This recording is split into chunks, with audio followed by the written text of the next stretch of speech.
7h33 em Campos, de volta com o Folha no Ar, primeira edição, nesta terça-feira, conversando o dia bem informado, aqui pela Folha FM 98,3, oferecimento dos laboratórios Plínio Bacelar e Proteus, serviços de saúde e medicina ocupacional, com a qualidade certificada ISO 9001-2015. Programa de hoje, temos a honra de receber aqui o Roberto Uchoa, policial federal, especialista em segurança pública, e ele vem para bater um papo conosco. Roberto, prazer sempre conversar com você, né? É muito bom trocar essas ideias aí bacanas, você que tem um conhecimento específico e intrínseco aí da área e vem trazendo para a gente um pouco desse debate, eu acho que muito válido aí pela pauta criada aqui pelo programa, pelo Aloysio Abreu Barbosa.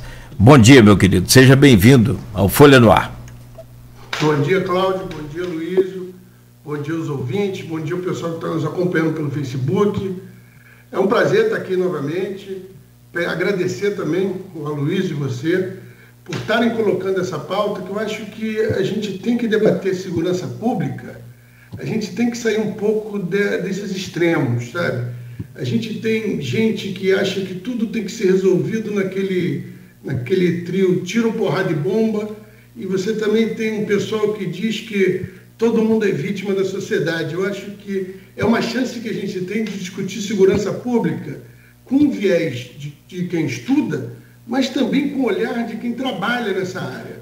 Eu acho que é importante uma forma da gente levar para a sociedade uma visão um pouquinho mais profunda sobre os problemas do nosso dia a dia. Como a Aloysio falou, são questões que afetam o nosso cotidiano. E eu estou aqui para debater. Eu acho que é um espaço maravilhoso e muito importante a gente poder trazer esse tema aqui para o nosso dia a dia, nosso debate. Então, Shoa, bom dia, obrigado pela presença mais uma vez. Tem aqui aquele assunto que a gente conversou ali rapidamente no bloco anterior, sobre os eventos ali, jogar pedra para tentar parar carro na BR-1, na segunda passarela de quem vai. Eu não estou repetindo porque o ouvinte pode estar entrando agora, né? O Diego Carvalho, ele comenta aqui no streaming, só para terminar esse assunto, para a sua opinião, passo ali diariamente, nessa altura da BR se tornou uma cracolândia. Quando não é pedra, eles próprios se jogam na frente do carro. Esse horário que a Luísa citou, domingo à noite, que é da matéria da Folha, né, tem se tornado recorrente. Você quer comentar, Uchoa? Aquilo que a gente falou anteriormente, que eu volto a falar agora. O trabalho da polícia, esse é um grande problema. Ele se tornou a ponta de lança, como eu vou dizer isso. Todos os problemas sociais hoje estão descambando para cima da polícia. Como ele fala, o local se tornou uma cracolândia, as pessoas ficam jogadas, as pessoas pedem dinheiro de forma agressiva, as pessoas tacam pedras. Ali nós não temos somente um problema de segurança pública, ali você também tem um problema social. Só que você só tem a atuação da polícia. E o que a polícia pode fazer? Ela pode chegar ao local, pode investigar, ver quem está atuando de forma agressiva, ver quem está tacando pedra, leva até uma delegacia, vai ser feita uma ocorrência e a pessoa vai ser liberada. Quer dizer, o trabalho ali ele tem que ser multissetorial. O trabalho tem que atuar com outras secretarias, com o serviço de atendimento social, o serviço de atendimento a essas pessoas que sofrem do vício. E aí sim a gente pode ter uma melhoria do quadro, senão vai ficar nesse enxuga-gelo. Você levanta quem está atacando pedra, leva para a delegacia, a pessoa volta para a rua. É um problema. Infelizmente, a gente não trata do problema social. A gente só cuida dele quando ele vira um problema de segurança pública. E a polícia se torna a solução para tudo. O show, vamos para o tema pré-pautado aqui. Tem muitas perguntas também no grupo ali do WhatsApp, qual você, inclusive, faz parte. Você deve estar ciente dessas perguntas já. Uhum. Mas vamos para o assunto pré-pautado, né? Você tem aí, teve no último dia 6 de maio, uma ação ali na favela do Jacarezinho, na comunidade do Jacarezinho, com 24 mortos. A ação chegaram a ser lançadas 25 inicialmente, depois retroagiu esse número, fechou em 24. É a ação mais letal da polícia do estado do Rio de Janeiro na história, que não é uma coisa irrelevante, né?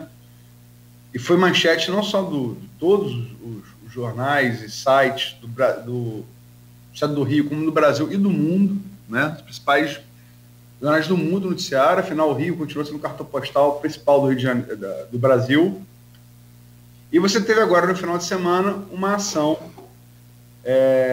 dos bandidos em represália à morte de traficantes no estado do Amazonas, que lançou o estado num caos. Um estado que não basta estar no caos, porque é o para-raio da Covid no Brasil. Cheia do Rio Negro. Agora, fizeram delegacia de alvo de tiro, os traficantes, de disparo de fuzil. Tem 41 presos de ontem para hoje, até a hora que eu olhei ontem, confesso que eu não olhei hoje de manhã, mas tinha até ontem 41 presos, até a hora que fui dormir tarde ontem. Que paralelo você faz, como policial especialista em segurança pública, dessas duas ações? O primeiro, Aloysio, a gente tem um problema do descontrole. Não é descontrole a palavra correta, é falta de um controle maior sobre as lideranças do crime organizado. Você já tem conhecimento de que, por exemplo, as ações que estão ocorrendo, até de forma coordenada pelo crime em Manaus, no Amazonas, porque a gente já tem outras cidades, além de Manaus, sendo alvos, saíram de dentro do presídio. Quer dizer, como é que a gente ainda permite que líderes de facções consigam dar essas ordens, repassar essas ordens, para que seus soldados, os seus comparsas, consigam colocar uma sociedade contra a parede? É um trabalho que a gente já devia estar vendo, está sendo feito há muito tempo. Isso não é uma coisa nova. Isso já aconteceu no Rio de Janeiro algumas vezes, chegaram a atirar no prédio da prefeitura. Em São Paulo a gente teve casos em que uma organização criminosa saiu atacando policiais em diversas cidades do estado. Você tem hoje ferramentas adequadas de isolamento dessas lideranças criminosas. Mas, infelizmente, novamente a gente tem um estado, uma capital sob sítio, em razão de ordens saídas de dentro do presídio. Com relação a isso, falando sobre Manaus, com relação à ação do Jacarezinho, ali é um pouco mais complicado, porque ali o problema não é só com relação ao controle territorial e ao controle das facções criminosas. Ali a gente tem que analisar também a ação do Estado. Enquanto no Manaus, no Amazonas, a gente está tratando o Estado como uma reação, que a gente teve caso, como você falou, da delegacia na beira do rio, que com a cheia do Rio Negro, os criminosos chegaram em 2 barcos e atracaram o barco e tacaram granada na delegacia, ali no Rio Negro. A gente tem uma cidade onde 2 policiais militares, que são os únicos na cidade, fizeram um vídeo solicitando socorro, porque eles não têm como se defender. Ali você está tendo uma reação a uma ação inicial do crime. Já no Jacarezinho, no Rio de Janeiro, foi o contrário. A gente teve uma ação da polícia que resultou no confronto. São 2 situações distintas, mas que estão ligadas em razão da atuação do crime organizado e, infelizmente, uma crítica que eu faço, da falta de preparo das autoridades. Porque você não ter o planejamento, você não ter a inteligência para saber que determinadas coisas vão ocorrer, ou às vezes você até tem e deixa de agir, como a gente sabe que já aconteceu em alguns lugares do país, mostra como o setor de inteligência da polícia ele está muito defasado, não está atuando de forma suficientemente adequada. Agora, o Shoa, a gente recebeu aqui, logo depois da ação no Jacarezinho, foi na primeira quinzena de maio ainda, né? Foi o Pedro Emílio. Ele até fez pergunta para você aqui, eu vou até repassar a pergunta dele, mas eu queria... Ele antes, logicamente que o Pedro Emílio é um profissional com reputa da maior seriedade, da maior competência. O trabalho ali na delegacia de Guarulhos, titulado da delegacia, sendo para a CDP, mas logicamente que o espírito de corpo sempre conta também, você tem que dar um desconto. ele afirmou que não viu nenhum exagero ali, que aquilo ali foi ele disse que foi um sucesso, que é um discurso, né, que tem sido ecoado por várias autoridades públicas de segurança. Você também é uma autoridade pública de segurança, Polícia Federal. Como é que você classificaria a ação do Jacarezinho? Primeiro, não tem como a gente declarar que uma operação foi um sucesso quando ela não consegue atingir os seus objetivos. Vamos lá. A gente tem uma operação policial planejada. Qual o objetivo? Vamos cumprir tantos mandados de prisão. Esse é o nosso objetivo. Quais são os meios que nós usaremos para cumprir esse mandato? Olha, vamos entrar em determinada hora. Qual o cuidado que a gente tem que ter? A segurança dos policiais, a segurança da população, tentar a menor interferência possível nos equipamentos públicos, tentar fazer com que não haja o confronto. Nenhuma polícia vai se preparar, vai planejar uma operação já querendo o confronto. Então, partindo dessa premissa, você não pode considerar uma operação um sucesso quando você não conseguiu sequer cumprir minimamente o seu objetivo inicial. Que, se eu não me engano, foram só 14% dos mandados foram cumpridos. Quer dizer, nem isso. Quer dizer, você não conseguiu cumprir o seu objetivo inicial, que era o cumprimento dos mandados. Você não conseguiu dar segurança aos seus profissionais, porque você teve um profissional que foi baleado e morto logo no início da operação, já mostrando que é um problema de planejamento. Você não conseguiu manter a sua população em segurança, porque você teve um confronto deflagrado, com armas de alto potencial de destruição, em vielas, em becos. E o pior de tudo, você teve a interferência nos equipamentos públicos. Quer dizer, você acabou com o transporte, a educação não, que a gente não estava em aula, né? Mas você conseguiu acabar com a rotina total do local. Não tem, Luiz. E outra coisa, esse número de mortes é altíssimo. Então, o Estado, ele não pode celebrar a morte de uma pessoa. Ela não pode dizer, nós conseguimos, eles morreram porque eram criminosos, nós os matamos porque eram isso. Não. O problema nosso é que, há décadas, as operações policiais, elas são tratadas numa equação simples, em que faz uma soma. Morreram mais deles do que dos nossos, então foi um sucesso. E tratando os policiais e as pessoas que estão nas outras pontas, porque são pessoas, são criminosos, mas são pessoas, como apenas números, como resultados desse jogo. E é um jogo que a gente tem um estudo da UF, que levantou quase 11 mil operações policiais, que diz que 10 mil delas podem ser consideradas fracassos totais, que não conseguiram atingir o seu objetivo mínimo. E a gente sempre tem aquele padrão, Luiz e Cláudio, você tem a operação policial, você tem a repercussão, você tem os helicópteros filmando, você tem as imagens, você tem tudo, depois você tem aquela apreensão do material, armas, drogas, radiocomunicadores e tudo, você tem aquela pose, onde policiais mostram aquilo, e você tem o uso político. É maravilhoso. Para o político, é ótimo, porque o apoio da população existe. As pessoas gostam, as pessoas veem, morreram tantos. Isso é bom, a polícia está fazendo o seu trabalho. Agora, falando em segurança pública de forma séria, isso não levou a lugar nenhum. Porque essa política de confrontos, esses confrontos contínuos, não melhorou em nada a segurança pública nas últimas décadas. A gente tem essa rotina e o uso político de operações. E esse é o problema. O problema é quando isso está se tornando uma rotina cada vez maior.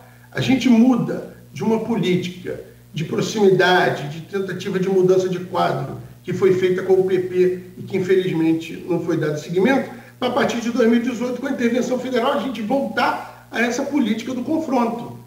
Quer dizer, eu discordo do colega Pedro Emílio, do amigo, é um profissional que eu respeito muito, assim como você, tem feito excelente trabalho, tenho um contato com ele, a gente conversa bastante.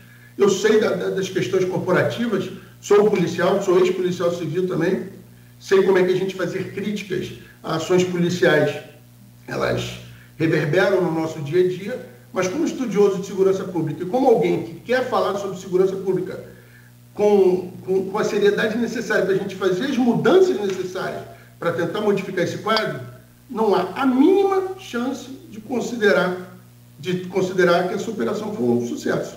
Para mim, foi um enorme fracasso. Tem um documentário que eu tenho, até tomo liberdade de indicar para o ouvinte, para vocês também, tanto o Shoa quanto o Cláudio, vocês não viram ainda, sobre a Guerra do Vietnã, na Netflix, que o nome é esse, Guerra do Vietnã. Talvez seja o modo cineasta documentarista dos atividades hoje, Ken Burns, né, um estadunidense. E a Guerra do Vietnã foi um evento longo, de 55 a 75, né, foram 20 anos ali que durou. E em relação ao que o Shoa falou, por isso que é a minha analogia, em determinado ponto que os Estados Unidos vai vendo que a resistência dos vietnamitas, norte-vietnamitas no caso, né, mas a guerrilha do sul, os Vietcongs, dos filmes, está muito acirrada, está muito recrudescida, e o Ken Burns fala isso no filme, e coloca analistas militares analisando isso logicamente de maneira retrospectiva, né? Que os Estados Unidos passou para dizer que estava levando melhor na guerra, passou a fazer contabilidade de cadáver. E aí os Estados Unidos falam, se um exército quando faz isso é porque já perdeu a guerra. Como de fato os Estados Unidos perdeu aquela guerra, a única guerra que eles perderam na história, né? Você vê algum paralelo, Shoa, entre isso e a guerra do tráfico? Aliás, como é que você vê a guerra ao tráfico de drogas? Eu vejo paralelo, e outra coisa que eu faço uma crítica muito grande a essas apreensões. Vamos lá, você chega numa operação dessa, você entra, você tem um confronto, você mata criminosos, você tem bala perdida, teve gente que foi baleada que estava dentro do metrô, passando, para você ver o perigo que coloca a sociedade. Não é só uma operação policial em determinado local. Eu acho que a população, ela tem que ter isso. O que eu estou fazendo aqui, a crítica que eu faço, eu não estou dizendo para que não entre numa comunidade, para que a polícia não vá lá retirar as armas e as drogas que estão lá dentro. O que eu estou falando é o seguinte, que isso seja feito com inteligência, com preparo, com estratégia. Olha, tem um coronel da PM de São Paulo, eu li um artigo dele esses dias, em que ele fala, isso já é de conhecimento amplo. Você só consegue controlar ou diminuir o impacto dessas comunidades da entrada de armamento e droga com controle de acesso permanente e longo, para você diminuir a entrada e você poder, aos poucos, ir tomando de volta aquele território. Quer dizer, você tem formas de atuar. O confronto direto, a troca de tiros, a guerra urbana, ela deve ser sempre a última opção. Isso que você falou é verdade. A contagem de golpes tem um uso político disso. E eu faço a crítica agora, Luiz, com relação às armas e aos materiais apreendidos. Porque, olha só, nós estamos há décadas nesse mesmo modus operandi. Você vai lá, faz a operação, tira 10 fuzis. Você tira 300, vamos dizer com um número altíssimo, 300 quilos de droga. Mas você não faz o controle, você não faz o combate ao tráfico de armas. Você não faz o combate ao tráfico de drogas. Então, o que você faz? Você novamente vai ter que entrar para tirar essas armas que estão chegando, essas drogas que estão chegando. A gente teve esse final de semana a divulgação de uma operação da Polícia Federal de combate ao tráfico de armas, desenvolvida pela delegacia do aeroporto do Rio de Janeiro, onde prenderam um brasileiro que mandava carregadores e fuzis dos Estados Unidos para cá. E não foi o primeiro caso. Uma das maiores apreensões de fuzis do país, aliás, as duas, não foi disparado um tiro. Essa operação da Polícia Federal tirou de circulação um cara que mandava dezenas de armas para o Rio de Janeiro. A outra foram 60 fuzis apreendidos dentro de aparelhos de piscina no Aeroporto Internacional do Rio. A gente teve a apreensão de 100 e tantas partes de fuzis vinculadas ao Lessa, com envolvimento na morte da Marielle, também sem um disparo de um único tiro. Você tem formas de impedir ou diminuir que esse armamento chegue. O que não dá é para você deixar que o armamento chegue, que a droga chegue, e você querer, dentro de uma comunidade densamente povoada, entrar para no confronto, retirar e fazer algo que você já devia ter feito anteriormente. Agora, isso também é muito culpa do governo federal, que joga tudo na conta do governo do Estado. O governo do Estado se vire para tirar a arma da droga. Porque o governo do Rio de Janeiro, ele não tem como combater, ele não tem como ir lá no Mato Grosso para cuidar da fronteira. Ele não tem como resolver o problema no aeroporto. Ele não tem como cuidar da nossa costa. Isso é um trabalho que deveria ser feito pelo governo federal. E, infelizmente, o governo federal lava as mãos com relação à segurança pública. E isso é histórico. Isso não é só esse governo. O governo federal tem falhado muito na questão de segurança pública e por isso que é essa festa de entrada de armas e drogas. Enquanto a gente não combater isso no atacado, a gente vai continuar no varejo. E a gente vai continuar contando corpos, vai continuar matando gente para pegar pouca coisa. Eu acho um custo muito alto para pouquíssimo sucesso. E, infelizmente, o que você está falando, que esse paralelo para mim é correto. Você celebra a morte de criminosos quando o nosso trabalho deveria ser prendê-los, levá-los a julgamento e que cumprissem pena. Porque esse é o papel do Estado numa democracia de direito, numa democracia.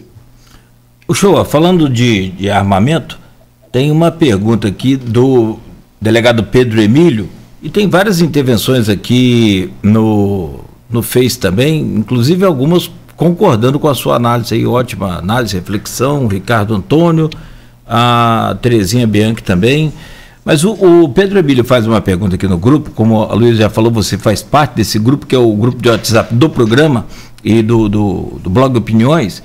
Ele diz aqui, Dr. Pedro Emílio, o Shoa gostaria de propor que traçasse um panorama geral acerca da questão do desarmamento hoje, não somente no país, mas, se possível, citando diferentes experiências com bons resultados no direito comparado, de preferência em ambos os sentidos. Vamos lá.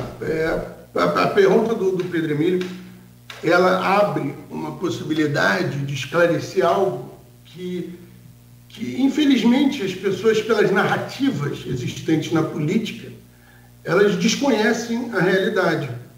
Eu, no meu mestrado em Sociologia Política, eu estudei essa questão das armas, eu já venho estudando desde a especialização em segurança pública, e no mestrado eu aprofundei nessa pesquisa sobre o mercado de armas de fogo.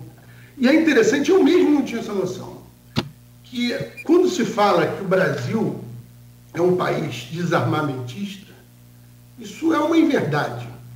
Historicamente, a arma foi liberada no Brasil. Quem é mais velho, como eu, a Luísa, você, a gente lembra quando andar armado sequer era considerado crime. Era apenas uma contravenção. As pessoas colocavam arma nos carros. A arma de fogo era vendida em lojas, Luiz, eu acho que eu posso falar que é loja que já faliu, como a Mesbla, a Sears. Você tinha anúncio no jornal, você ia comprar um revólver do lado de onde vendia vara de pesca. Você não tinha controle, você não tinha um registro, você não tinha um controle nacional sobre quem comprava a arma, quem fazia o quê. A legislação previa que você podia trazer armas do exterior. Você tinha um descontrole total. Até a década de 80, a coisa era fácil demais. E o que acontece então? Você tem desde a década de 80 um aumento, não só no número de homicídios, mas você tem um aumento no número de homicídios por armas de fogo. Para entender, vamos dizer que eu não sou muito bom em recordar números, mas é como se nós tivéssemos 10 mil homicídios em 80 e desses 10 mil, 4 mil fossem por armas de fogo. E a gente chega em 2010 e a gente tem 20 mil homicídios e desses 20 mil, 15 são por armas de fogo. Quer dizer, além de crescer o número de homicídios, aumentou muito o número de homicídios com utilização de armas de fogo. E nós somos um dos poucos países do mundo que tem uma indústria forte, armamentista, e ao mesmo tempo sofre de violência descontrolada armada. Então, após diversas tentativas de você ter um controle sobre esse mercado, em 2003 veio a Lei 10.826, que foi chamada erroneamente, e isso eu queria esclarecer para todos, de Estatuto do Desarmamento. Porque foi uma moda que tinha na época do Estatuto do Idoso, Estatuto da Criança e Adolescente, resolveu-se dar-se o nome a essa lei de Estatuto do Desarmamento. Quando a lei, ela devia se chamar de Estatuto de Controle de Armas. Porque a lei ela não retirou a arma de ninguém.